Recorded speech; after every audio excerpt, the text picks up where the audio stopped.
Before we start today's show, we want to invite you to stick around at the end of the episode to enjoy a preview of a new podcast that premieres on July 14th. As the industry's exclusive cannabis podcast network, MJBulls is proud to present Women Leading in Cannabis. Join host Kira Reed each week for inspirational discussions with women who are leading the cannabis industry.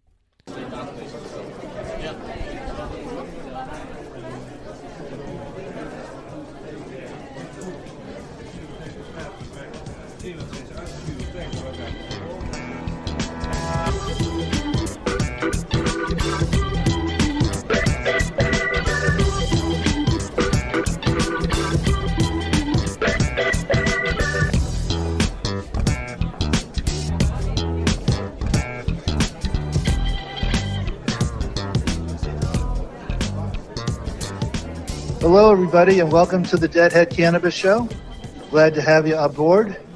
We got lots to talk about today. It's now 2020. We'll have a review of the Grateful Dead shows in both Los Angeles and San Francisco. I was lucky enough to attend the two shows in San Francisco. We also have Larry Mishkin on the line. Hello, Larry. Jim, how you doing? Happy New Year to you. Very good. As many of you know, Larry is an attorney with Hoban Law, and he's in Chicago. So we're going to talk about the first week of legal cannabis, adult use sales in Illinois. So that'll be very interesting. But I think we want to start out with some current news. We want to mourn the passing of Neil Peart of Rush, big rock star. I believe it was brain cancer. He died just before he turned 70. So that's a real hit, a real blow to the rock and roll world. You know, Jim, it is, and it's kind of interesting because when I was driving to my office this morning, one of the radio stations was having a retrospective of rock stars that have died recently, and they were playing a lot of Rush music, and I didn't quite put two and two together until we're about to hop on the show here, and you mentioned it to me, and I went and I checked it out. And the truth is, of course, passing of anybody is sad, and the passing of any musician is sad. But Rush is one of those bands that I think, probably unfairly to them, kind of got lost in the shuffle of the late 70s, early 80s, big hair, loud bands that they were just kind of, seen as one of those. But when in fact, they proved over the test of time, and I think you were mentioning that you saw them recently, that, these guys are survivors and they're great musicians. They wrote all of their own songs. They have, many, many albums out. And although I've never seen them in concert, what I hear is that they put on one hell of a show. Would you agree with that? I was lucky enough to see them a few summers ago at Red Rocks. And Geddy Lee has the voice of Rush, great singer, great guitar player. And a Neil Peart story, he was successful enough in his music career that he could afford to travel in an RV that pulled along an enclosed trailer behind it with his motorcycles in it. And if the weather was nice, he'd get out and jump on his motorcycle and travel to the next show on his motorcycle. I think there was also a story about he lost a daughter. Maybe you have that story, Larry. Yeah, he lost his daughter and his wife a few years ago, and I vaguely remember hearing about it, and I just quickly checked online to confirm that, and they were talking about how within a 10-month period, both his wife and his daughter passed away, and how he finally was, able to try and get back into the game, and it took some time out of him. But I guess that goes all the way back to really 97 and 98.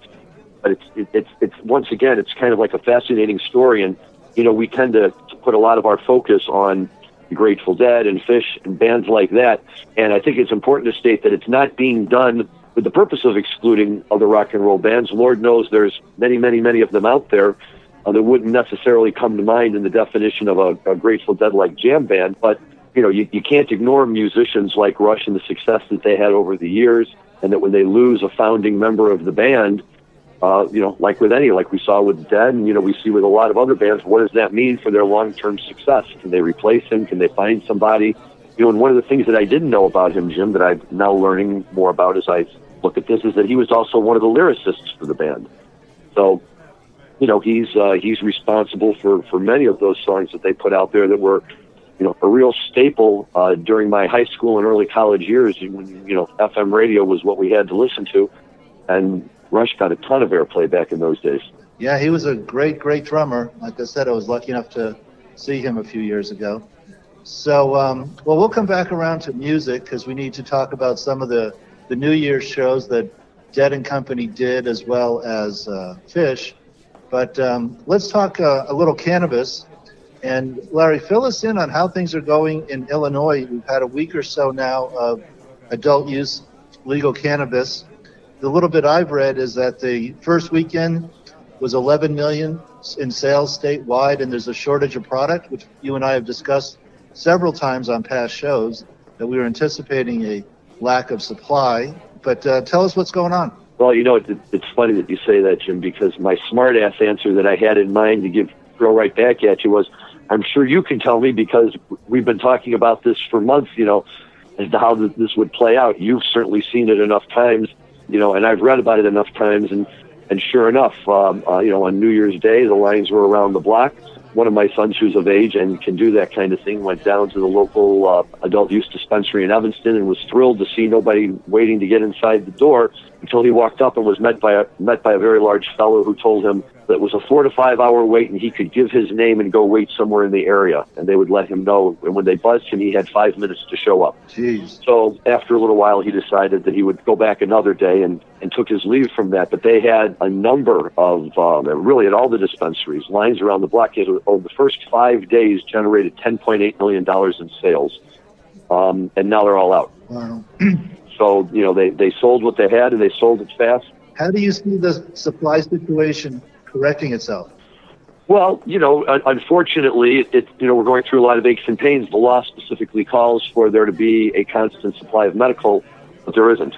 And I was at my medical dispensary recently and was disappointed to see that they had no flower at all, and they only had one type of concentrate and almost no edibles, and really were short on just about everything. And, nobody's going to say exactly why or how, but of course, a lot of it's all getting funneled over to the adult use side to try and develop those markets and build their brands in that side of the industry. So it's a little bit frustrating. And of course, it's also frustrating because the whole argument as to why the program could go forward at this point in time with just the medical cultivators was their impassioned pleas that because the medical program had been doing so poorly, they had never been growing on their full canopy space. And now by, expanding out to their full 100,000 square feet or whatever they had, then of course that would be more than enough to make up for anything else, and they would be able to get enough product on the shelf. And so now they're doing it, and they've run out. Now, the other thing that the state did, because we're now in the middle, or not the middle, but just the beginning of the licensing application period for cultivation, infusion, and transportation. So we've kind of rolled right into this one pretty quick right out of the other one. But what we didn't realize, because the state hadn't really publicized this before, was like they did with the medical dispensaries, where each one was entitled to get a matching adult use dispensary. The medical cultivators, all 20 of them, 20 facilities, were each entitled to get an adult use one for the same size. Now, the application process for the cultivation here in Illinois is going to be for what they call a craft grow, meaning you're only getting a maximum of 5,000 square feet of canopy space. So that was already going to be tough to, make some money on when competing with 20 large-scale grows. But now, in essence, by the time these licenses are awarded, they'll be competing with 40 large-scale grows. So it's going to be very, very challenging to see how this all works out. But that part will go where it goes. In the meantime, I think that the people of Illinois have made it very clear that they're strongly in favor of adult use cannabis, and it is going to be a challenge now to get enough product in there, not only to match up with what the adult use market is looking for, but to make sure the medical patients and the medical dispensaries have sufficient amounts for their medical patients. Yes, and although 5,000 square feet in states like Colorado, that's not necessarily economically viable, because here in Colorado, they also compete with 100,000 square feet cultivators. But initially, there'll be demand for all the products. So even those 5,000 square foot cultivations will help meet the supply-demand equation. Whenever you have a new industry, it takes a while to sort that out. We're seeing imbalances here, not just in Colorado, but in other states, an imbalance in the hemp side. Smokable hemp is very much in demand right now. CBD products are very much in demand. I even heard a CBD advertisement on Rush Limbaugh the other day. CBD is everywhere. And the issue there, for instance, we have a client here, a Bridge West client, who has 200,000 pounds of hemp that tested out very well. But the labs are all backed up. The extraction labs that make the oils and extractions that go into the CBD products, they're all backed up. So there's more product out there, biomass hemp, that's not getting extracted because we don't have enough extraction labs in the country. Yeah, that's an industry that's going to have to come along, and is, hopefully, because we're running into the same thing here in Illinois. What I'm finding right now is I have as many people coming into my office to talk about how to get set up in the hemp industry as I do in the marijuana industry. Yeah, the same is true for us. Well, look, there's no competition to get a license, and you can pretty much grow anywhere as long as you can have it classified as quote-unquote farmland under the Illinois tax code, and I never really had bothered to look at it before, but apparently it's very flexible in what it allows to be considered as farmland. And you can be up and running. And yes, the biggest problem, of course, is what do you do with all that biomass after you harvest it? And, I know that there's a lot of companies out there that are trying to grow and develop themselves to the point where they can step in and they can take that biomass and they can process it and sell it off for CBD, or just as likely for industrial uses, right? Which was was it Ford I just read is now going to start making door panels out of hemp? One of them, may have been Ford. And, to me, that's the very beginning, right? Because as soon as one car company does it and the other car company sees it's less expensive and it's safer, and everybody's going to make the change. And then we're going to find ourselves in a position where we don't have enough hemp. So, that'll be very interesting too. Very interesting. Hemp's only 2 or 3 years old now, so as far as an industry goes. So a lot of sorting out to be done there. There's a lot of expenses involved with having 200,000 pounds of hemp in your barn. You constantly have to be cycling it, rotating it, checking the humidity, putting it through dehumidification processes so it doesn't get moldy. So there's a lot of expense involved when you have a barn full of hemp, a couple 100,000 pounds that you're trying to move. A lot of challenges. But back onto the cannabis side of things, Missouri, I think I mentioned on a prior broadcast that on Christmas Eve 2019, the cultivation license were awarded in Missouri. And the challenge there is, under the Missouri rules, you have to be up and operational within 12 months of getting your license. So every day counts. We're working very hard in Missouri to build buildings, to build cultivations, trying to get it up and running in 3 or 4 months with prefabricated metal buildings that you can buy the kit and get 50,000 square feet of cultivation up and running very quickly. So a lot going on in the cannabis world. We'll keep an eye on Illinois. And but yeah, I'm getting a lot of phone calls on hemp as well.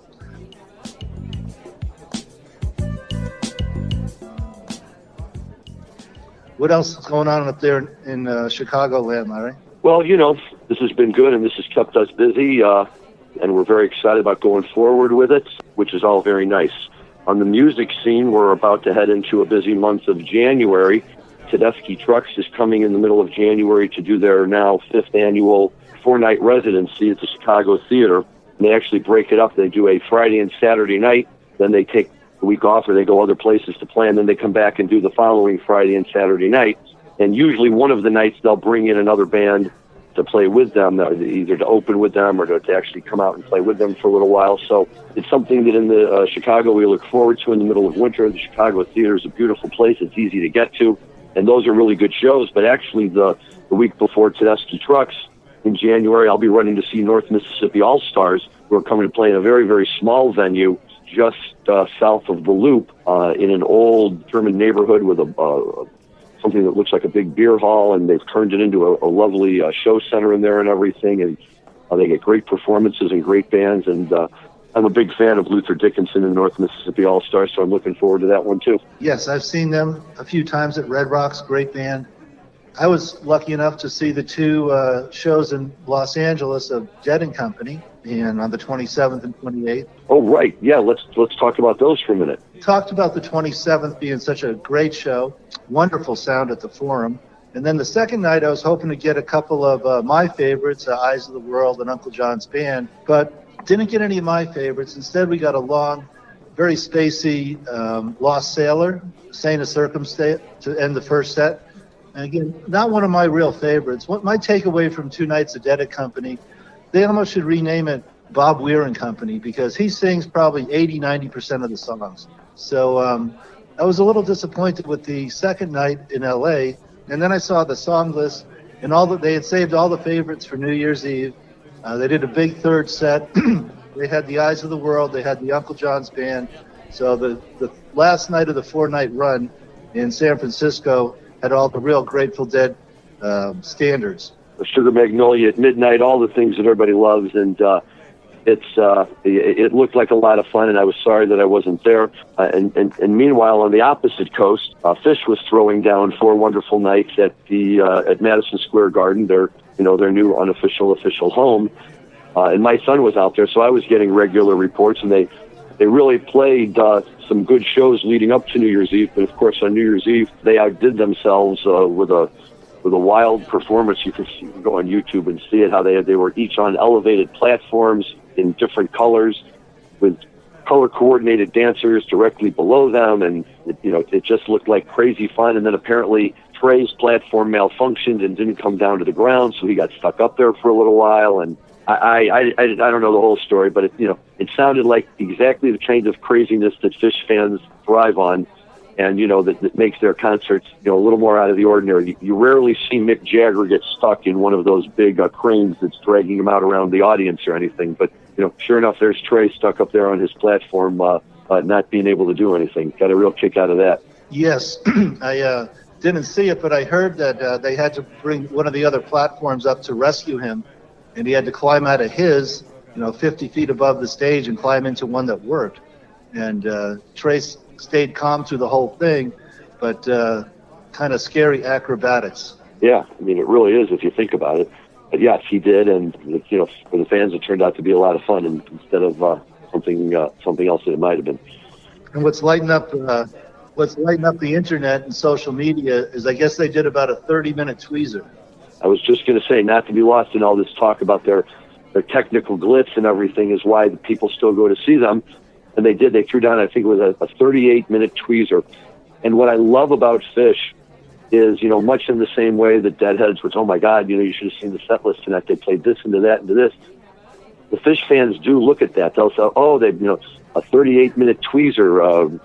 They just did some shows recently where they had another tune. I forget which one it was, where they jammed the hell out of it for 30 or 40 minutes, and everybody was, oh, did you see the long tweezer last night? And I love that about them. That's what makes them fun in concert, right? Is that they take a tune that they've played 50 times, 100 times, 1,000 times, and just by extending it out by 5-10 minutes, it's like a brand new song all over again, and the whole community goes wild. And it's wonderful self-promotion in that respect, but it's just a lot of fun, I think. Well, what we were talking about Phish, I have heard some more of the Philadelphia shows where they played at the Philharmonic, the Metropolitan Philharmonic, and check out the Waste. One of the finest Wastes I've ever heard was at in early December at the Philadelphia shows. Well, that's always a good tune, and that's good for him to play. Very good. Well, I think that what I have for today. Larry, you got anything else? Well, gosh, if we had the time and the energy, we could keep going on forever. One thing that I would like to do is I would like to just throw out there as a little tease for our listeners that we are working on putting together a show in a couple of weeks. And while we don't have all the details worked out just yet, we hope to have it involve someone who has really strong ties into the Grateful Dead and Dead and Company community, who might be able to share some fun stories and other insights with us. That day, perhaps we spend a little bit of extra time focusing on the Dead side of things. But stay tuned to our show, and as we know more details, we will let you know about them. Yes, that's very exciting. We have some very prominent guests coming up, exploring all sides of this, including some people perhaps that are not in favor of cannabis legalization, some other people who We're going to talk about how the bankruptcy laws come into play for cannabis business owners who end up with large tax bills. So we got lots of great topics coming up. We never seem to run out of things to talk about, but that's all for this episode. So Larry, unless you have anything else? Nope, Jim, I would just say to everyone, enjoy the week, and thank you for listening as always, and just keep listening to the Grateful Dead and enjoying marijuana and listening to us. Well, thank you, Larry, and Jim Marty here saying over and out. Bye-bye.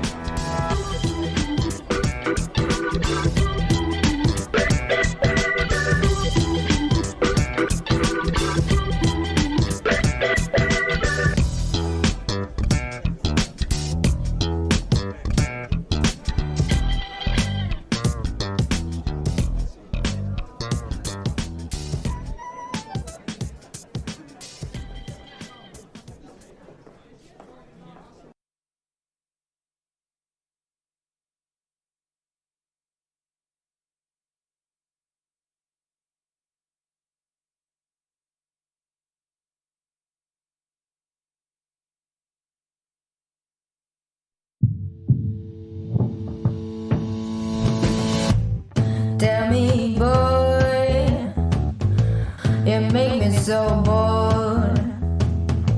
You need to walk the other way. I tell you once more.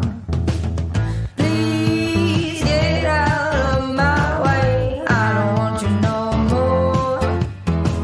We're done here, boy. I know you think you're so fine, but you can't see it. I've been wanting to